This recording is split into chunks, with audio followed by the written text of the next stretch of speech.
اچھا جی، کہاں سے پڑھنا ہے؟ بس اس پہ پانی ڈالنا، تو میری کرامت یہ بھی اصل خوشبو بن جائے گی، اپنے پاس ہی رکھ دیں اس کو۔ حضرت آپ پہلے سے یہاں حاضر ناظر تھے یا ابھی اردو ہے؟ اچھا۔ الحمدللہ وکفا والصلاۃ والسلام علی من لا نبی بعد، اما بعد فاعوذ باللہ من الشیطان الرجیم۔ دعوت بھی تو کا بندوبست بھی تو کرنا ہے تمہارے لیے، اللہ کے بندے جو ہے نا چار ماشاء اللہ یار سے۔ پھر تو انشاءاللہ قریب ہے، بس 2-3 تہجد پڑھنے کی دیر ہے، بس سمجھے میرا دل پھر گیا کہتے ہیں نا، تھوڑا تھوڑا مجھے لگ رہا ہے کہ بھائی کرے گا کہتے ہیں، جس کا مطلب تو پڑھ رہا ہے۔ تو کہاں سے پڑھنا تھا؟ اچھا جی، دیکھیں ذرا تمہیدی، کیونکہ ظاہر سبق بیچ میں رہ جاتا ہے تو پھر مسئلہ ہو جاتا ہے۔ یہ سبق گزشتہ سے پیوستہ ہے۔ دیکھیں ماقبل میں ہم نے معنی کیا تھا عین کا جو قائم بالذات ہو اور عرض جو قائم بالغیر ہو، ٹھیک ہے؟ یہی معنی فلاسفہ کے ہاں بھی عین اور عرض کا ہے کہ عین وہ ہے جو قائم بالذات ہے اور عرض وہ ہے جو قائم بالغیر۔ لیکن قائم بالذات کسے کہتے ہیں اور قائم بالغیر کسے کہتے ہیں، اس میں متکلمین کا اور فلاسفہ کا کیا ہے؟ اختلاف ہے۔ فلاسفہ کا انشاءاللہ آگے آ جائے گا، متکلمین کا فی الحال چل رہا ہے۔ متکلمین کے نزدیک قائم بالذات کا معنی یہ ہے کہ اس کا وہ کسی اپنے متحیز ہونے میں کسی اور تحیز کا تابع نہ ہو، اور قائم بالغیر کا معنی ہے کہ وہ اپنے متحیز ہونے میں وہ جوہر یعنی عین کے تحیز کا کیا ہو؟ تابع ہو، محتاج ہو۔ وہی فرمایا کہ اپنا عرض کا بخلاف الارض فإن تحیزہ تابع لتحیز الجوہری الذی ہوا موضوعہ، بخلاف عرض کے کہ وہ اپنے تحیز میں کس کے تحیز کا محتاج ہوتا ہے؟ جوہر یعنی عین، اسی عین کو جوہر کہا جا رہا ہے، جو جوہر اس کا موضوع بنتا ہے۔ یہ موضوع متکلمین کیا موضوع محل ایک ہی چیز ہے۔ فلاسفہ کیا آپ معین الفلسفہ میں پڑھ چکے، فلاسفہ کیا موضوع اور محل میں کیا ہے؟ اختلاف ہے۔ تو وہی جوہر اس عرض کے لیے کیا بنتا ہے؟ موضوع بنتا ہے، یعنی محل بنتا ہے۔ ای محلہ، دیکھو آگے آ گیا موضوع کا معنی، وہ جوہر وہ عین اس عرض کے لیے کیا بنتا ہے؟ محل، موضوع۔ الذی یقومہ، جو اس کو قائم رکھتا ہے، ومعنی وجود العرض فی الموضوع ہوا ان وجودہ فی نفسی ہوا وجود فی الموضوع۔ آسان سی بات ہے، عرض کا موضوع کے اندر ہونے کا مطلب یہ، یعنی وہ جوہر اس کے لیے موضوع بنتے اور عرض اس کے اندر ہوتا ہے۔ عرض کا موضوع بننے کا مطلب یہ کہ عرض بعینی وہی ہے جو موجود فی الموضوع ہے، جو موجود فی الموضوع وہی کیا ہے؟ بعینی ہی عرض ہے۔ یہی وجہ ہے کہ عرض جوہر سے منتقل نہیں ہو سکتا، جوہر سے جدا نہیں ہو سکتا۔ جوہر سے جدا ہوگا تو وہ کیا ہو جائے گا؟ ختم ہو جائے گا۔ موضوع ہونے کا مطلب وہ جوہر اس کے لیے موضوع بن رہا ہے عرض کے لیے، اور موضوع ہونے کا مطلب یہ ہے کہ عرض کا جو وجود ہے وہ بعینی ہی وجود فی الموضوع ہے، یعنی موضوع اور عرض میں اتحاد ذاتی ہے، دونوں ایک ہی ہیں، دونوں۔ اس لیے یہ عرض جوہر سے جدا نہیں ہو سکتا۔ میں کہوں اپنا رنگ الگ کر کے مجھے دے دے، نہیں ہو سکتا، اس لیے کہ دونوں ایک ہیں، رہے گا نہیں۔ البتہ جو جوہر ہے، جو عین ہے، عین کا ایک وجود ہے اور ایک اس کا تحیز ہے۔ وجود الگ ہے اور تحیز محل الگ ہے، لہذا وہ الگ منتقل بھی ہو سکتا ہے، جدا بھی ہو سکتا ہے۔ آج موبائل یہاں ہے، کل یہاں ہو جائے گا، پرسوں وہاں ہو جائے گا، لیکن جو عرض ہے نا اس کا محل وہ بعین ہی وہی ہے جو اس محل کے اندر ہے، وہ موضوع بعین ہی عرض ہے، دونوں میں اتحاد ہے، لہذا اس سے جدا بھی نہیں ہو سکتا۔ بات سمجھ آ رہی ہے؟ فرما رہے وَمَعنَى وُجُودُ الْعَرْضِ فِي الْمَوْضُوعِ، عرض کا موضوع میں موجود، اور وجود کا معنی یہ ہے ہوا ان وجودہ فی نفس، یعنی فی بالذات عرض کا وجود ہوا وجود فی الموضوع، وہی ہے جو وجود موجود فی الموضوع ہے، یعنی دونوں ایک چیز ہے۔ وَلِهَذَا يَمْتَنِعُ الْانْتِقَالُ عَنْهُ، یہی وجہ ہے کہ عرض اپنے جوہر سے جدا منتقل نہیں، کیونکہ بھائی بیماری سائڈ پر رکھ لیں 2 گھنٹوں کے لیے اور آپ گھنٹے میں تشریف لائیں، نہیں ہو سکتا، اس لیے کہ موضوع کہیں اور ہے اور بیماری کہیں اور رکھنی پڑے گی، اور ایسا وہ جدا ہو ہی نہیں سکتا، اس سے جدا ہوگا تو معدوم ہو جائے گا۔ البتہ بخلاف وجود الجسم فی الحیز، البتہ جسم کا وجود اپنے تحیز میں، کہ اس کا تحیز الگ چیز اور وجود الگ چیز ہے، لہذا جسم عین یہ جدا ہو سکتا ہے۔ پانی ہے اس گلاس کے اندر، یہ الگ کر کے اس میں ڈال دو، کوئی مسئلہ نہیں۔ فَإِنَّ وُجُودَهُ فِي نَفْسِ أَمْرٌ، اس کا ایک وجود ہے، یہ ایک اور شے، وَوُجُودُ فِي الْحَيِّزِ أَمْرٌ آخر، اور اس کا کسی تحیز میں ہونا، کسی حیز میں ہونا، یہ دوسری بات ہے، دونوں الگ الگ ہیں۔ ٹھیک ہے، اس کا جو تحیز ہے بعین اس کا وجود نہیں ہے، لہذا جوہر جسم عین یہ اپنے محل سے کیا ہو سکتا ہے، الگ ہو سکتا ہے کہ اس کا تابع نہیں، ولہذا ينتقل عنہ۔ وعند الفلاسفہ، دیکھو ہم نے کہا تھا ترتیب سے آؤ، عالم کتنی چیزوں سے بنا ہے، عین اور آیان اور آراز سے۔ آیان کسے کہتے ہیں، جو قائم بذات، و آراز اسے کہ جو قائم بذات، یہ متکلمین بھی کہتے ہیں، یہ فلاسفہ بھی کہتے ہیں، لیکن قائم بذات اور قائم بالغیر کے معنی میں دونوں کے اختلاف ہے۔ تو قائم بذات اور قائم بالغیر سے متکلمین کیا لیتے وہ تو ہو گیا، فلاسفہ قائم بذات سے مراد یہ لیتے ہیں کہ محل سے مستغنی ہو، وہ محل کا محتاج، محل سے اس کو استغنا ہو، یہ عین ہوگا۔ اور عرض اسے یعنی قائم بذات کا معنی ہوگا، قائم بذات اسے کہتے ہیں جو اپنے قیام میں محل کا محتاج نہ ہو، اور ہم تو محل کا محتاج مان رہے، تحیز ماننا پڑے گا، یہ الگ بات ہے کہ اس تحیز میں کسی دوسرے تحیز کا محتاج نہیں ہے، یہ ان کے نزدیک قائم بذات کا وہی مطلب عین کا مطلب ہو جائے گا۔ قائم بذات کا معنی وہ یہ لیتے ہیں کہ اپنے محل میں وہ محل سے کیا ہو، مستغنی ہو، بات سمجھ آ رہی ہے؟ اور عرض کا معنی یعنی قائم بالغیر کا، قائم بالغیر کا عرض کا معنی یہ لیتے ہیں کہ دو چیزوں میں ایسا اختصاص ہو، دو چیزوں میں ایسا تعلق ہو، کوئی ایک کو موصوف اور دوسرے کو صفت بنایا جا سکے، تو یہ عرض کہلاتا ہے۔ یہ کیا کہلاتا ہے؟ اب اس تعریف کی روح سے اللہ پر عین کا اطلاق بھی ہو سکتا ہے اور اللہ پر عرض کا اطلاق بھی ہو سکتا ہے۔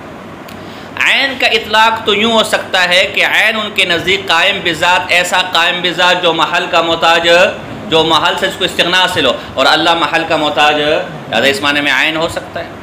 اور عرض کہ دو چیزوں کا ایسا تعلق، ایسا اختصاص کہ ایک کو موصوف دوسرے کو، لہذا اللہ کی صفات عرض ہے، از قبیل آراز ہے کہ اللہ کی صفات کا تعلق بھی اللہ کے ساتھ ایسا ہے کہ ایک کو صفت دوسرے کو موصوف کہہ سکتے ہیں، جبکہ ہمارے ہاں اللہ کی ذات و صفات پر نہ عین کا اطلاق ہو سکتا ہے نہ عرض کا، کیوں کہ دونوں تحیز کے محتاج ہیں، دونوں محل چاہتے ہیں، اور اللہ اس سے کیا ہے، پاک ہے، اور دونوں کو ہم پہلی حادث کہہ چکے ہیں، اور اللہ حدود سے کیا ہے، پاک ہے۔ دیکھیں جی وعند الفلا، پڑھو ذرا،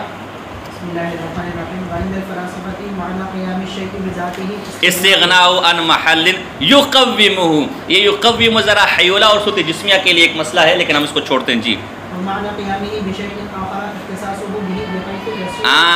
قائم بالغیر کا کیا معنی ہے، یعنی عرض کا کہ ایک چیز کا اختصاص دوسرے کے ساتھ اس طور پر ہو کہ ایک کو صفت اور دوسرے کو نعت صفت اور دوسرے کو موصوف بنایا جا سکے۔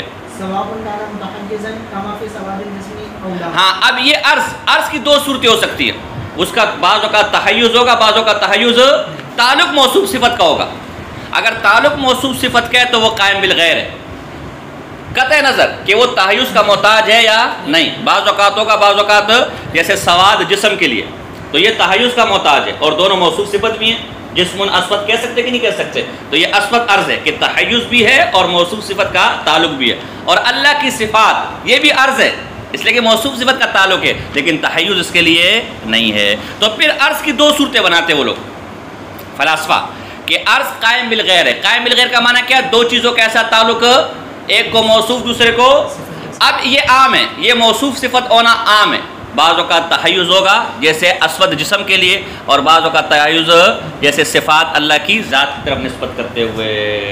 تو ان بدبختوں کے ہاں اللہ پر عین کا اطلاق بھی ہو سکتا ہے اور اللہ پر عرض کا اطلاق بھی، اور ہمارے یہاں نہیں، کیونکہ دونوں تحیز مانگتے ہیں، دونوں محل کے محتاج ہیں، اور اللہ اس سے کیا ہے، پاک ہے۔ اور نمبر دو، ہم دونوں کو پہلے سے حادث مان چکے ہو، لہذا اس کا اطلاق اللہ پر، ورنہ پھر تو اللہ کا محل حوادث ہونا لازم آئے گا جی۔ اچھا اب دیکھو آگے ذرا، دعوے کو نہیں بھولنا، ہمارے دعویٰ ہمارا ہے کہ عالم کیا ہے، اس لیے کہ عالم کی چیز سے بنا ہے، آیان اور یہ دونوں کیا ہیں، ماتن نے اس دونوں کے حادث ہونے کی دلیل بیان نہیں کی تھی، ان دونوں کے حادث ہونے کی دلیل شارع دلیل بیان کریں گے کہ آیان کیوں حادث ہے اور جناب جی آراز کیوں حادث ہے۔ تو کہا آیان کی دو قسمیں، جو قائم بذات ہے، جو عین ہے، اس کی دو قسمیں، وہ یا تو مرکب ہوگا یا مرکب، اگر مرکب ہے تو یہ جسم ہے، اور اگر مرکب نہیں ہے تو یہ جز لا یتجزا، جس کو فلاسفہ میں حکمت میں جور فرد کہتے ہیں، اور یہ دونوں حادث ہیں۔ کیسے حادث ہیں چلا جائے گا۔ جسم تو سیدھی سی بات ہے نا کہ جسم ترکیب، اگر مرکب ہے ترکیب کا تقاضا کر رہا ہے، اور ترکیب میں احتیاجی ہوتی ہے۔ ترکیب میں کیا ہوتی ہے؟ ترکیب میں ایک جز دوسرے جز سے ملے گا تو مرکب بنے گا نا یار۔ اگر دونوں ایک دوسرے سے مل نہ رہے ہوں تو وہ مرکب بھی، تو دیکھو ایک جز دوسرے کا محتاج ہو گیا کہ نہیں ہو گیا، دونوں بغیر وجود، اور یہ احتیاجی، یہ حدوث کی علامت ہے۔ یہ احتیاجی کس کی علامت ہے؟ لہٰذا جب جسم آ گیا، ترکیب آ گیا، ویسے ہی حادث ہو جائے گا۔ بات ہے؟ تو اب یہ دعویٰ ہم لے کر چل رہے ہیں جی۔ یہ اس کی تو آیان کی کتنی قسمیں ہیں؟ دو۔ ایک تو مرکب، یا مرکب ہو گیا، مرکب اگر مرکب ہے تو کیا ہے؟ جسم، اور اگر مرکب نہیں تو جوہر فرد جز لا یتجزا جو آ جائے گا۔ اب اگلا مسئلہ، اگر یہ مرکب ہے تو کتنے اجزاء سے اس کا مرکب ہونا ضروری ہے؟ کم سے کم۔ اور یہ جو مرکب ہے وہ جسم کہلاتا ہے۔ تو جمہور اشاعرہ کے نزدیک کم سے کم 2 اجزاء۔ اچھا یہ ذرا سمجھ لیں، تمام اہل سنت والجماعت کے نزدیک اور معتزلہ کے نزدیک بھی جسم جز لا یتجزا سے مرکب ہے، یعنی جس کے آگے کوئی اور تقسیم، ان اجزاء سے مل کر، جس کو انگریزی میں ایٹم کہتے ہیں، مل کر سارے اجسام بنے ہیں۔ جبکہ فلاسفہ کے نزدیک حیولہ اور صورت جسمیہ، ٹھیک ہے نا، لیکن اس میں بھی اختلاف ہے، 3 مذاہب ہیں، وہ آپ معین الفلسفہ میں پڑھ لینا، اس طرف ہم نہیں جاتے ہیں۔ یہ تو ہم نے اشراقین کا مذہب آپ کو بتایا۔ تو اب جب یہ اجزاء سے مل کر بنا ہے، جتنے بھی اجسام ہیں، یہ ایک تو اجسام طبعی ہے نا جو ہم ہیں، اور ایک چاہے اجسام تعلیمی ہے چاہے اجسام طبعی ہیں، جتنے بھی اجسام ہیں، بات سمجھ آ رہی ہے؟ یہ جز لا یتجزا سے مل کر بنا ہے۔ اس میں سب کے اتفاق ہے، چاہے وہ اہل سنت سے تعلق رکھتا ہے یا اہل سنت سے تعلق سوائے فلاسفہ بدبختوں کے۔ لیکن اختلاف اس میں ہوا کہ اگر یہ جز یتجزا سے مل کر بنے تو کتنے اجزاء کم سے کم ترکیب کے لیے، کم سے کم جسم کے لیے ضروری ہے؟ تو جمہور اشاعرہ کے نزدیک کم سے کم 2۔ بس یہ 2 جز مل جائے تو جسم بن جائے گا، ترکیب حاصل ہو جائے گی۔ اور بعض اشاعرہ، اور اس کو بعض معتزلہ کا مذہب بھی کہا گیا اور بعض احناف کا مذہب بھی کہا گیا ہے، کم سے کم 3، تاکہ ابعاد ثلاثہ، طول، عرض اور عمق کا کیا ہو جائے؟ تحقق کا ہو جائے۔ انشاءاللہ آگے سمجھاؤں گا۔ اور تیسرا مذہب اس میں ابو علی جبائی کا ہے، معتزلی مشہور، جس کو علامہ ملا کاتب چلپی نے کشف الظنون میں نقل کیا ہے۔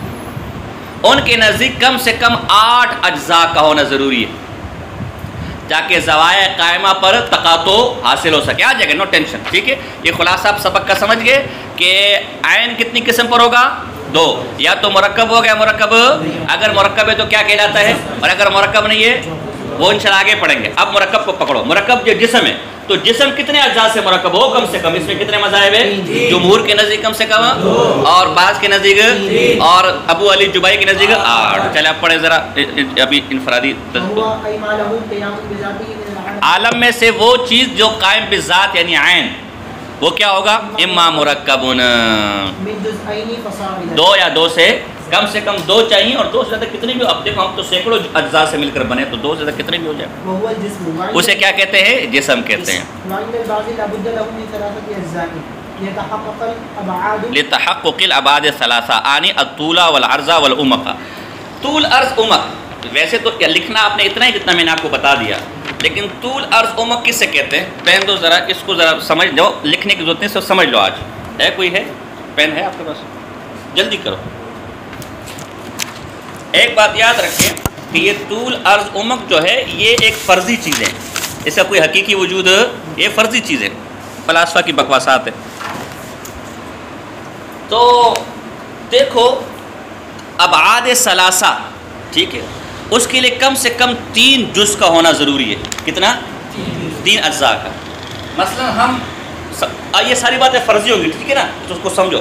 مثلا ہے ہم ایک جز الف تصور کرتے ہیں، اس کے مقابلے میں ایک با جز تصور کر لیتے ہیں، اور پھر ان دونوں کے ملتقا پر ایک جیم تصور کر لیتے ہیں، تو یہ ابعاد ثلاثہ اس سے بنے گا۔ سمجھ آ گئی؟ الف اور با سے 2 جز سے طول بنے گا، جیم اور با سے اپنا عمق بنے گا، اپنا عرض بنے گا، اور جیم اور الف سے عمق بنے گا۔ بات سمجھ آ رہی؟ ویسے سمجھا رہا ہوں، آپ سمجھو گے، ٹینشن نہیں لو۔ ویسے اگر ہم دیکھیں نا مزید آسانی کے لیے طول، عرض، عمق ہے کیا؟ انسان کے جسم میں جناب جو چیز سب سے زیادہ لمبائی پر ہے وہ طول کہلائے گا. یہ سمجھانے کے لیے باعتبار عرف یہ معنی نہیں، فلسفے میں یہ معنی نہیں لیا جاتا، لغت میں آپ کو سمجھا رہا ہوں. اور جو اس سے کم ہے وہ عرض کہلائے گا، اور جو اس سے کم ہے وہ عمق کہلائے گا. جیسے ادھر آپ، جیسے یہ سیٹ ہوئے سے نا، اب یہ کھڑا سیدھا کھڑا ہو جاؤ، سیدھا کھڑا ہو جاؤ، تو ظاہر ہے سر سے لے کر پاؤں تک یہ سب سے طویل اس کا حصہ بنے گا نا، یہ طول کہلائے گا. پھر ہاتھ کھولو اس طرف، یہ سیدھے کھولو، یعنی سیدھے کھولو نہ لگے مجھے معذور ہو. تو یہ جو ہے جو تقاطع ہو رہا ہے یہ اس سے ذرا کم ہے نا، یہ عرض ہے. یہ کیا ہے؟ عرض ہے. پھر ایک اور تقاطع ہوگا، اس طرف ہو جاؤ، یہ سینے سے لے کر پیٹھ تک ایک خط جائے گا، یہ عمق کہلائے گا. اور ظاہر دیکھو یہ چوڑائی، اس کو کیا بولیں گے؟ موٹائی بولیں گے. یہ موٹائی اس چوڑائی کے مقابلے میں کم ہے، اور چوڑائی اس طول کے مقابلے میں کیا ہے؟ کم ہے. تو یہ طول، عرض اور یہ عمق کہلائے گا. بات سمجھے کہ نہیں سمجھے؟ ٹینشن نہ لو، مجھے پتہ ہے تم جن سے پڑھی اور بیچارہ خود بھی نہیں پتہ کہتے جو ہے نا، اسے تھوڑا سمجھا رہا ہوں. سمجھ آ گئی؟ عرف میں کسے کہتے ہیں؟ اب آپ سمجھ گئے طول، عرض اور عمق. لیکن اس کا کوئی وجود، یہ فلسفی طول عرض عمق نہیں ہے. اس لیے کہ جس میں تعلیمی کے اندر تو یہ چیز، یہ تو جس میں طبعی ہے نا یار، جس میں تعلیمی میں تو یہ چیز نہیں ہوگی. عرف میں، فلسفے کی زبان میں طول، عرض، عمق کیا ہے؟ طول یہ کہ سب سے پہلے آپ ایک خط تصور کر لیں، یہ طول ہے. کیا کر لیں؟ خط تصور کر لیں، یہ طول ہے. پھر ایک اور خط تصور کر لے جو اس خط کو کاٹتے ہوئے گزرے، اس خط کا تقاطع کرے. تقاطع، انٹرسیکشن، چیرنا، پھاڑنا، ٹھیک ہے نا، یہ عرض کہلائے گا. کیا کہلائے گا؟ عرض کہلائے گا. اور تیسرے نمبر پر جو خط آپ تصور کریں جو یہ ان دونوں خطوں کو کاٹتے ہوئے گزرے، یہ عمق کہلائے گا. کیا کہلائے گا؟ عمق کہلائے گا. بات سمجھ رہی؟ پہلے نمبر پر جو خط آپ تصور کریں وہ طول، دوسرے پر، اس میں تقاطع ضروری ہے، دوسرے پر جو آپ تصور کریں اسے عرض کہیں گے، جو اس پہلے والے کو کاٹتے ہوئے گزرے، تقاطع ہوتے ہوئے گزرے. اور تیسرے نمبر پر جو خط آپ تصور کریں جو دونوں کا تقاطع کرتے ہوئے جائے، یہ عمق کہلائے گا. بات سمجھ؟ تو یہ طول، عرض، عمق ہے. یہ جس میں تعلیمی کے اندر یہ چیزیں ہوتی ہیں. تو یہ دوسرا قول ہے کہ یہ تین، کم سے کم 3 اجزاء ہونے چاہیے جسم کے اندر، تاکہ ابعاد ثلاثہ کا کیا ہو سکے؟ تحقق ہو سکے. اور تیسرا بعض مطلب ابو علی جبائی کا ہے، ان کے نزدیک کم سے کم 8 اجزاء ہو تاکہ زوایہ قائمہ کا تقاطع ہو سکے. زوایہ قائمہ کو آپ اس کو کاٹ سکے، توڑ سکے. ذرا سمجھو، زوایا یہ زاویتن کی جمع ہے. احاطہ، ایسا احاطہ غیر تامہ، احاطہ غیر تامہ. دیکھو یہ میں نے ایک چیز کا احاطہ کیا ہوا ہے لیکن یہ تام نہیں ہے، مکمل نہیں ہے. بات سمجھ آ رہی؟ یہ مکمل احاطہ ہے اور یہ سطح کہلائے گا. ٹھیک ہے نا؟ بات سمجھ آ رہی؟ یہ طول کہلائے گا اور یہ عمق کہلائے گا. ٹھیک ہے؟ تو یہ ایک تعریف ہے کہ احاطہ غیر تامہ، یہ زاویہ ہے. احاطہ غیر تامہ، دیکھو یہ تام نہیں ہے، احاطہ تو ہوا ہے لیکن 2 طرف سے ہوا ہے، ایک طرف سے یہ زاویہ ہے. ایک تعریف اور ہے جو اس سے آسان ہے، اس سے بھی آسان ہے. آخر میں سب سے آسان کروں گا بھائی اسد والے مذہب پر، ریاضی کے مذہب پر جو ہے نا، کہ 2 خط مستقیم ہو، 2 جو ایک نقطے پر ملے، ایک نقطے پر ملے. یہ 2 خط مستقیم ہے کہ نہیں؟ سیدھے خط، اور ایک نقطے پر مل رہے کہ نہیں مل رہے؟ یہ زاویہ ہے. کیا ہے؟ تیسری تعریف، 2 خطوط کا ایسا تقاطع ہو کہ ان کے دونوں جانب خالی ہو.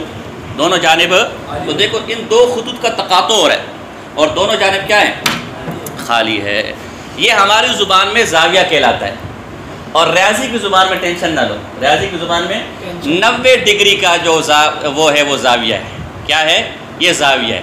ایک کرہ میں، ایک سرکل میں 4 زاویے ہوں گے. کتنے؟ اس لیے کہ 360 کا ہوتا ہے.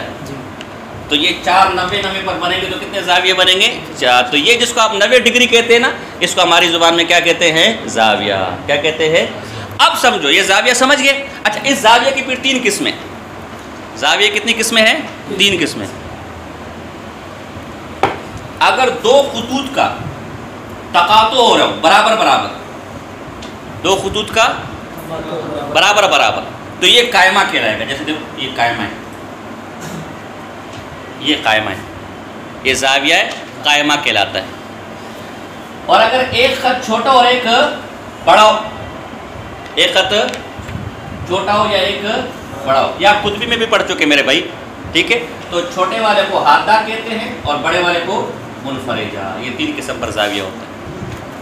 بات سمجھ آ رہی ہے؟ ایک اور انداز میں بھی کر سکتے ہو کہ ایک خط آپ کھینچو طول میں اور پھر ایک خط کھینچو عرض میں. اگر اس کے دونوں جانب برابر ہیں تو یہ زاویہ کہلائے گا. اگر یہ خط ایک طرف جھکا ہوا ہے تو جس طرف جھکا ہوگا اس طرف کا حصہ کم ہوگا، یہ حادہ کہلاتا ہے.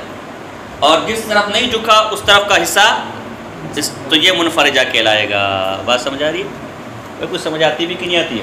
تو اب دیکھو، اب یہ لکھنا نہیں ہے امتحان میں میرے بھائی، امتحان میں تو یہ ساری باتیں کرنا ہے آپ کو سمجھانے کے لیے. بات سمجھ آ رہی ہے؟ اب جو ہے کیونکہ فلسفے کے مسائل بیچارے ذرا مشکل میں سمجھ آتے ہیں، بندہ یہ خود بھی ٹینشن میں ہوتے ہیں، فلسفی بیچارے خود بھی پریشان ہوتے ہیں. وہ کبھی تبھی تو یہ بے ایمان ہوتے ہیں، ہر وقت پریشانی، ان کی زندگی ایسی پریشانی میں گزر جاتی ہیں. اب یہ کون سمجھا رہے کیا ہے؟ اب ان کے میرے سامنے بیٹھ جائے بعد ثلاثہ. ایک دفعہ میں ایک زمانے بہت غلوب تھا، تو ارے بابا جی سے میں نے پوچھا یہ بعد ثلاثہ کیا مجھے بتاؤ. وہ بھی میبزی کے بہت بڑے استاد رہ چکے تھے جامعہ فاروقیہ میں. تو کہا میاں بکواس ہے کیا ہے، اور شریف آدمی بکواسات میں پڑھتا نہیں ہے. تو یہ جملہ مجھے بہت اچھا لگا. اس کے بعد دل کالا ہو گیا اس فن سے میرا کہتے ہیں. بہرحال خیر، ورنہ یہ رشد کو اور غزالی کو میں نے پڑھا کہتے ہیں. بہرحال تو قصہ مختصر. اچھا، اب ابو علی جبائی کا مذہب یہ ہے کہ 8 اجزاء ہونے چاہیے تاکہ زوایہ قائمہ پر کیا ہو سکے؟ تقاطع. بس اب دیکھو، گویا ہمارے پاس 8 زاویہ آئیں گے. دیکھو کس طرح. ایک ہم 4 اجزاء تصور کر لیں. کیا تصور کر لیں؟ 4. یہ ایک سطح بن جائے گی. کیا بن جائے گی؟ ایک سطح. اور اس میں 2 خط ہمیں مل جائیں گے جن کا آپس میں تقاطع ہوگا. کیا ہوگا؟ تقاطع. تو اس سے ایک زاویہ بھی آپ کو مل گیا، 4 زاویہ آپ کو مل گئے. یہی عرض اور عمق ہے. یہ عرض کیا ہے؟ اس میں تیسرا ایسا خط کھینچے جو ان دونوں کو کاٹے، ان دونوں کا تقاطع کرے. تو یہ 8 وہ آپ کو مل جائیں گے. یہ آپ کو 8 زاویے مل جائیں گے زوایہ قائمہ. اس کی شکل یوں بنے گی، اس کی شکل یوں بنے گی. تو کم سے کم جو ہے وہ جناب جی کا کہتے جو ہے نا، ابو علی جبائی کہتے ہیں کہ 8 اجزاء ہونے چاہیے تاکہ زوایہ قائمہ کا کیا ہو سکے؟ تقاطع ہو سکے. اور دوسرا مذہب کہتے ہیں کہ 3 ہونے چاہیے تاکہ جسم کے تینوں اطراف کو کیا کر لے؟ گھیر لے. طول کو بھی، عرض کو بھی اور عمق کو بھی. 3 اطراف ہو سکتے ہیں جسم کے. بات سمجھا رہی کہ ٹینشن نہیں لے، زیادہ غور نہیں کرا، زیادہ گہرائی میں مت جا. یہ بیچارہ جو ہے نا سم ہو گیا. یہ سب سمجھانے کے لیے بس اس چکروں میں نہیں پڑھ، قرآن پڑھ اس کی جگہ تلاوت کر کے کہتے ہیں. بات سمجھ آ گئی؟ تو یہ 3 مذہب جسم کے بارے میں سمجھ آ گئے کہ جسم جمہور معتزلہ کے نزدیک کم سے کم، اس میں باتیں بہت ہیں لیکن میں چھوڑ رہا ہوں، ٹھیک ہے نا کہتے ہیں. تو کم سے کم 2 اجزاء ہوں، اور جناب جی بعض کے نزدیک ابعاد ثلاثہ ہو، اور بعض کے نزدیک کم سے کم 8 اجزاء ہو تاکہ تقاطع ہو سکے زوایہ پر. جی جناب جی. عائشہ بشر. جی جی. اچھا اب ذرا سمجھو، ایک ہوتا ہے نزاع حقیقی اور ایک ہوتا ہے نزاع لفظی. یہ نزاع لفظی بھی 2 طرح کا ہوتا ہے. ایک نزاع لفظی اصطلاحی ہوتا ہے. کیا ہوتا ہے؟ نزاع لفظی اصطلاحی. اور ایک نزاع لفظی وضعی، عرفی، لغوی، جو بھی آپ کہیں، وضعی، عرفی، لغوی. جو نزاع لفظی اصطلاحی ہے نا، وہ اچھی چیز نہیں ہوتی، وہ محمود نہیں. وہ بس اصطلاح کا اختلاف ہے، جس کا دل کرے اپنی اصطلاح ولا مشاحۃ فی الاصطلاح. کلمہ دیکھو، کلمہ نورانی قاعدے والے سے پوچھو کیا بتائے گا؟ لا الہ الا اللہ محمد رسول اللہ. اس کی اصطلاح یہی ہے. نحوی سے پوچھو تو اس کا معنی کچھ اور بتائے گا. منطقی سے پوچھو تو اس کا معنی کچھ اور. عام آدمی سے لغوی سے صلاۃ کا معنی پوچھو، اس کا معنی کچھ اور بتائے گا. مفتی سے پوچھو، اس کا معنی کچھ. یہ نزاع لفظی اصطلاحی ہے. ولا مشاحۃ فی الاصطلاح. اصطلاح میں کسی کو بشرطے کہ وہ مستقل اصطلاح کے خلاف نہ ہو. یہ بہرحال میں اتنی زیادہ تفصیل میں، ٹھیک ہے، بات کہیں اور. تو نزاع لفظی ایک اصطلاحی ہوتا ہے، اس میں اختلاف یہ کوئی اچھی بات نہیں ہے. اس میں کیل و قال کرنا، جھگڑا کرنا کوئی اچھی بات نہیں ہے. اور ایک نزاع لفظی ہوتا ہے لیکن وضعی، لغوی، عرفی، یعنی واضح نے یہ لفظ وضع کس معنی کے لیے کیا ہے، اس میں اختلاف ہو گیا. بعض کہتے ہیں اس معنی میں اور بعض کہتے ہیں اس معنی میں. اس میں اختلاف محمود ہے. یہ بات واضح ہونی چاہیے کہ ان 2 3 4 اقوال میں سے کون سی بات درست ہے. کس مقصد کے لیے واضح نے اس کو وضع کیا ہے. اب سمجھو، ایک کتاب مواقف علامہ عز الدین ایجی کی، جس کا تعارف میں ان کے ضمن میں گزار چکا ہوں. اس کی علامہ جرجانی شرح مواقف کے نام سے لکھی ہے شرح، علم کلام کی مشہور کتاب ہے. تو علامہ عز الدین ایجی نے لکھا ہے کہ یہ جو اختلاف ہے جسم کی تعریف میں، لفظیاً لا یجدی نفعا، ایسا اختلاف ہے کہ اس میں کوئی فائدہ، اس میں کوئی نفع، یعنی اختلاف لفظی اصطلاحی ہے، کوئی فائدہ، کوئی شارع قید اس پر ناراض ہوتے کا نہیں. حضرت جی نے یہ جو کہا ہے کہ یہ لفظی اختلاف ہے، لفظی اصطلاحی اختلاف ہے، یہ درست نہیں ہے، بلکہ یہ ایسا لفظی اختلاف ہے جو راجع الی الوضع، اور اس میں اختلاف محمود ہوتا ہے اور نتیجے پر پہنچنا پڑتا ہے. لہذا محض لفظی اختلاف جو راجع الی الاصطلاح ہو، اس کو کہہ کر جان چھڑانا درست نہیں ہے. بات سمجھ آ رہی کہ نہیں آ رہی؟ تو یہی بات آگے ہے. مسئلہ سمجھ آ گیا آپ کو یار؟ جی. ایک منٹ میں ذرا فون، ہاں جی. ایسا نزاع لفظی نہیں ہے راجن الی الاصطلاح جس کا تعلق کس کے ساتھ ہو. ہاں وہ اصطلاح ہر ایک کی اپنی ہو سکتی ہے کوئی مسئلہ، لیکن یہ بھی علی الاطلاق نہیں ہے. سمجھنا میرے بھائی، بات سمجھے کہ نہیں سمجھے؟ ہاں بلا چلے امتحان میں جو ہے نا استاد نے کوئی سوال پوچھا ہوتا ہے سے جواب لکھ لیا. بھائی یہ کیا کہ استاد اصطلاح کے اختلاف ہے، آپ کلمہ کسی اور چیز کو بولتے ہیں، میں کسی اور کو بولتا ہوں، اپنی اصطلاح تو اس کی شرائط ہے. جی ہاں علامہ یشاء. یہ ہمارا بہت بڑا مسئلہ حل ہو جائے گا عبارات وغیرہ پر، خاص کر جو ہے نا بعض اوقات نظریات وغیرہ پر. یہ بہت اہم، میں نے آپ کو پوائنٹ بتایا لیکن میں تفصیل میں نہیں جا رہا. جو ہے نا اس کو ذہن میں رکھو، نزاع لفظی اصطلاحی بہت بڑا مسئلہ آپ کا حل ہو جائے گا. بڑے اختلافات سارے آپ کی اسی وجہ سے بنے ہوئے. جی ہاں یہ اس باب میں نزاع ہے کہ جس معنی کے لیے لفظ جسم وضع کیا گیا ہے، حل یکفی فیہ ترکیب من جزئین ام لا، کیا اس میں دو جز کی ترکیب کافی ہو کہ کافی؟ تو یہ ایسا نزاع لفظی ہے جو راجع الی الوضع ہے، جو راجع الی اللغة ہے، لغت ہے. بات سمجھ آ رہی کہ نہیں آ رہی؟ ہاں یہاں تک بات سمجھ آ گئی. مسئلہ آیان کتنے قسم پر ہے؟ دو قسم پر. یا مرکب ہو گیا، مرکب اگر مرکب ہے تو جسم کہلاتا ہے، جسم کہلاتا. اور جسم کسے کہتے ہیں؟ جو کم سے کم جمہور کے نزدیک. ان کی دلیل کیا ہے؟ ان کی دلیل یہ ہے کہ دیکھو دو جسم آپس میں موجود ہوں، پڑے ہوئے، ٹھیک ہے نا. اس جسم میں ایک جسم کے مقابلے میں دوسرے جسم کے اندر اگر آپ ایک جز کا بھی اضافہ کر دیں، دو جسم ہے نا، تصور کر لیں، فرض کر لیں کوئی سے بھی دو جسم ہے، ٹھیک ہے نا، یہ دو جسم ہے، اس کے اندر صرف ایک جز تجزا، ایک جز کا آپ اضافہ کر لیں تو یہ اجسم من الآخر کہلائے گا کہ نہیں کہلائے گا؟ یعنی یہ جسم کے اعتبار سے کیا ہے؟ بڑا ہے. سمجھانے کے لیے ویسے یہ مثال نہیں بنتی کیونکہ یہ جز نہیں ہے، تو گندم خود جسم ہے، یہ جز نہیں ہے. جیسے ایک کلو کی گندم کی تھیلیاں ہیں، بالکل فکس 1000 گرام کی ہے. اب اس میں ایک بھی دانے کا اضافہ کروں گا تو اضافہ ہوگا کہ نہیں ہوگا؟ اس سے زیادہ ہو جائے کہ نہیں ہو جائے گا؟ تو کہتے دیکھو اگر دو جسموں کے اندر میں دوسرے کے اندر ایک جز کا اضافہ کروں تو وہ اجسم ہو جاتا ہے.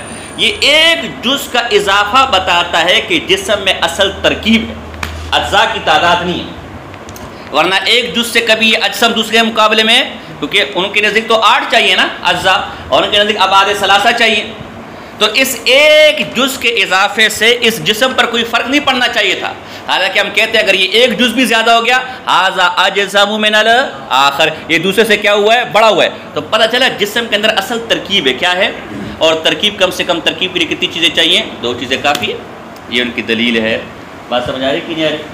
شارع عقائد اس پر ناراض ہو گیا کہ نہیں حضرت آپ کی تقریب تام نہیں ہے، دعویٰ کچھ ہے دلیل کچھ ہے.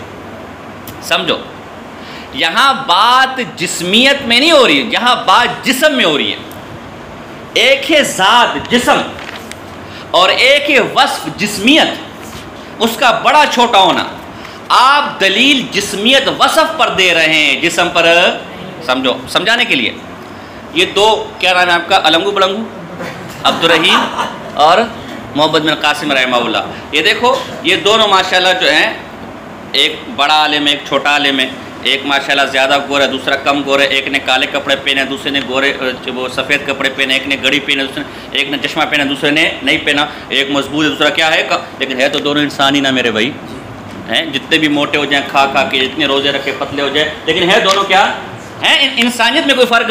جتنا انسان یہ ہے اتنا انسان یہ ہے. تو ایک ہے ان کی انسانیت، یہ ذات ہے، یہ حقیقت ہے. ایک ہی ان کے اوصاف، کوئی موٹا ہے، کوئی پتلا ہے، کوئی گورا ہے، کوئی کالا ہے، کوئی ہندی ہے، کوئی پنجابی ہے، کوئی عالم ہے، کوئی جاہل ہے. تو حضرت جی آپ نے جو مثال دی نا جز کا بڑا ہو جانا، بڑا چھوٹا، یہ وصف ہے.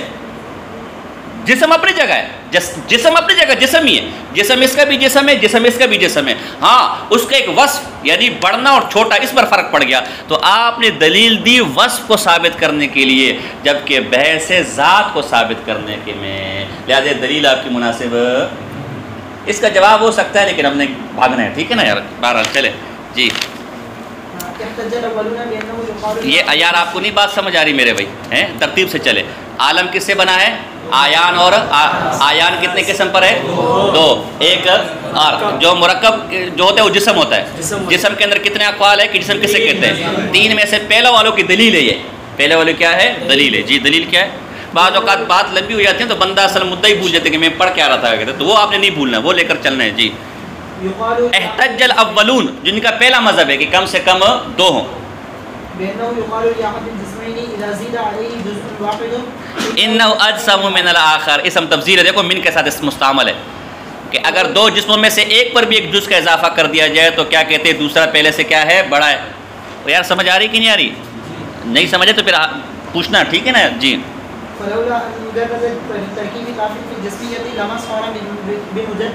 ہاں اگر محض ترکیب کافی نہ ہوتی، اجزاء ضروری ہوتے ہیں، محض ترکیب، تو ایک جز کے بڑھ جانے سے اس کی جسمیت نہ بڑھتی. لیکن بڑھ رہی ہے کہ نہیں بڑھ رہی؟ تو پتہ چلا کہ محض ترکیب کافی ہے جسم ہونے کے لیے، اور ترکیب کم سے کم دو سے بھی ہوئی ہو سکتی ہے. ہاں افعلوا من الجسامہ، یہ ھذا اجسموا من الاخر، یہ اجسم اسم تفضیل کا صیغہ ہے بمعنی ضخامہ وعظم المقدار. یہ کس کے معنی میں؟ ضخامت موٹاپے میں اور مقدار کے بڑے ہونے میں. مقدار صفت ہے میرے بھائی، موٹا ہونا ضخامت ہونا صفت ہے، ذات نہیں. کیا نام ہے اس کا؟ نہیں یہ جو بیچ پہ بیٹھا ہوا ہے عبدالحفیظ بھائی دامت فیوزم کا کہتے جو ہے نا. تو اب دیکھیے ماشاءاللہ اچھا خاصا ہے کہ نہیں یار. اور اس سے بڑا یہ جو کیا نام ہے صوفی کا؟ ابراہیم، وہ ماشاءاللہ اس سے زیادہ موٹا ہے. اور وہ جو شمشتو علاقے والا کیا نام ہے اس کا؟ نام کیا ہے اس کا؟ یہ دیکھو بیچارہ بالکل کمزور سا ہے، لیکن تینوں انسان ہو کہ نہیں یار. اور جسم تینوں کے پاس ہے. الگ بات ہے کہ کسی کا موٹا ہے کسی کا پتلا ہے. تو یہ آپ صفت کا بتا رہے ہیں، جبکہ ہماری کس سے بات ہو رہی ہے؟ ذات سے. جی ہاں وہ جسام، یہ وہی بتا رہے کہ ساری صفات ہے، جسیم جسام. جی وہ اسم اللہ صفت، ہمارا کلام اس جسم میں جو اسم ہے جو ذات ہے نہ کہ صفت. بات سمجھ. جی او غیر مرکب کل جوہری، وہ بزرگوں کا نام آ رہے ہیں. تو یا وہ مرکب نہیں ہوگا. بات سمجھ آ رہی کہ نہیں آ رہی؟ تو یہ کیا کہلائے گا؟ جیسے جوہر، ہوا الجوہر نہیں کہا. ہوا الجوہر کیوں؟ کہ اصل میں فلاسفہ کے ہاں جوہر دو طرح سے ہے. چلے اب چھوڑے، چلے پڑھے. ہاں مکہ میں ہاں ایسا جز، ایسا عین جو تقسیم کو بالکل بھی قبول لا فعلا، بالفعل اس کی تقسیم، یعنی بالفعل اس کے اعضاء موجود اور آپ اس کی تقسیم کرنا چاہے تو نہیں ہو سکتا، وہ بالفعل ہوگا. ولا وہمن ولا فرضن، اور بالفعل تو اس کے اعضاء موجود نہیں لیکن ذہنن اعضاء موجود ہے. پھر اگر ذہنن وہم سے بھی تقسیم نہ ہو سکے تو وہمی، اور اگر عقل سے تقسیم نہ ہو سکے تو فرضی ہے. مجھے فلسفہ میں سارا پڑھ چکے. تو وہ کسی طور پر بھی تقسیم کو قبول نہ کرے. اتنا چھوٹا جو وہ نظر نہیں آ سکتا آپ کو، اتنا چھوٹا جز، اتنا چھوٹا جز کہ فعلاً بھی وہ تقسیم کو قبول نہ کرے، اور وہمن اور کسی طور اس کی تقسیم نہیں ہو سکتی. وہ آنکھوں سے نظر آنے والا یہ جز لا یتجزا ہے. یہ ساری کائنات متکلمین کیا اسی سے بنی ہے، چاہے وہ اہل سنت متکلمین ہو یا معتزلہ ہو. بات سمجھ آ رہی؟ تو آپ کے اندر کروڑوں اربوں خربوں جز تجزا ہے. اس سے آپ کیا بنے؟ یہ ایک پین پتہ نہیں کتنے خربوں نربوں جز تجزا، اس کو ہماری سائنس کی زبان میں کیا کہا جاتا ہے؟ ایٹم کہا جاتا ہے. جی ہاں اس لیے یہ اس زمانے کے حساب سے جو ہے نا، اب تو جو ہے نا یعنی ایک عام سمجھانے کے لیے کہتے ہیں، یعنی بالکل اس کے چھوٹے پر کو سمجھانے کے لیے. جی تو اگر اس کے جز بنے تو پھر یہ اس معنی میں نہیں ہوگا کہتے ہیں. ہاں اس معنی میں پھر نہیں، اگر اس کے بھی جز بن گئے پروٹون وغیرہ. جی ہاں تو بعض لوگ اس کو لا تجزی پڑھتے. کیا پڑھتے؟ تو یہ لا تجزا ہے. ٹھیک ہے. اس کو اس طرح حمزہ کے ساتھ بھی پڑھ سکتے ہیں جیسے میرے نسخے میں لکھا ہوا ہے، اور یا کے ساتھ بھی اس کو پڑھ سکتے ہیں الف کے ساتھ. چیز وهو الجوهر احترازا عن ورود المنع بانما لا يتركب لا ينحصر عقلا في الجوهر بمعنى الجزء الذي لا يتجزا. ہاں اصل میں کل جوہر ماتن نے کہا، هو الجوہر نہیں کہا جیسے هو الجسم کا. دراصل یہ اعتراض سے بچنے کے لیے، اعتراض ہے کہ فلاسفہ کے ہاں جو عین مرکب نہیں ہے وہ صرف جوہر میں منحصر، بلکہ حیولہ بھی ان کے یہاں مرکب نہیں ہے. حیولہ بھی ان کے یہاں مرکب، صورت جسمی بھی ان کے یہاں مرکب نہیں ہے. تو ظاہر ہے اگر هو الجوہر کہتا ماتن هو الجوہر تو فلاسفہ اعتراض کر سکتے تھے کہ جو عین مرکب نہیں ہے وہ صرف هو الجوہر، بلکہ حیولہ بھی جوہر ہے حالانکہ مرکب، بلکہ جو ہے وہ صورت جسمی بھی جوہر حالانکہ مرکب نہیں ہے. تو پھر ماتن کو کیا کرنا پڑتا؟ پہلے ان کے اعتراضات کا رد کرنا پڑتا، اس کے بعد دعویٰ کرنا پڑتا. تو اس سے بچنے کے لیے کل جوہر کا لفظ کہہ دیا جیسے جوہر. حسر والی بات ہی نہیں سمجھے آپ لوگ. پیچھے هو الجسم کا جو مرکب ہوگا صرف کیا ہوگا؟ جسم. یہاں هو الجوہر نہیں کہا بلکہ کل جیسے جوہر. تو ہوا کیوں نہیں کہا؟ کہ اگر ہوا کہتے نا تو جو عین مرکب نہیں ہے اس کا انحصار ہو جاتا جوہر کے اندر. حالانکہ فلاسفہ کے ہاں جو عین مرکب نہیں ہے وہ صرف جوہر، جوہر کو وہ لوگ جوہر فرد کہتے ہیں جس کو ہم جزء تجزا کہتے ہیں. ان کے نزدیک جو چیز مرکب نہیں ہے جوہر کے علاوہ بھی چیزیں حیولہ ہے صورت. تو پھر فلاسفہ اعتراض کر سکتے تھے کہ آپ نے غیر مرکب کو صرف کس میں منحصر کر دیا؟ جوہر میں، حالانکہ اور چیزیں بھی ہیں. تو پھر ماتن کو پہلے حیولہ کو باطل کرنا پڑتا، صورت جسمیہ کو باطل، فلاں فلاں. اس تکلف سے بچنے کے لیے کل جوہر کا لفظ لے کر آئے. حسر والے عادات وہی اشارے کہنا چاہ رہے. جی ہاں یہ جو فلاسفہ ہے نا، فلاسفہ کیا جوہر عام ہے، اس سے جزء تجزا بھی مراد ہو سکتے ہیں جس کو لوگ جوہر فرد کہتے ہیں، حیولہ بھی مراد ہو سکتا ہے اور صورت جسمیہ بھی اور چند چیزیں اور بھی. جی والعقول عالیہ نفوس ناطقہ یہ سارے ان کے ہاں جواہر ہیں لیکن مرکب مجردات ہیں. جی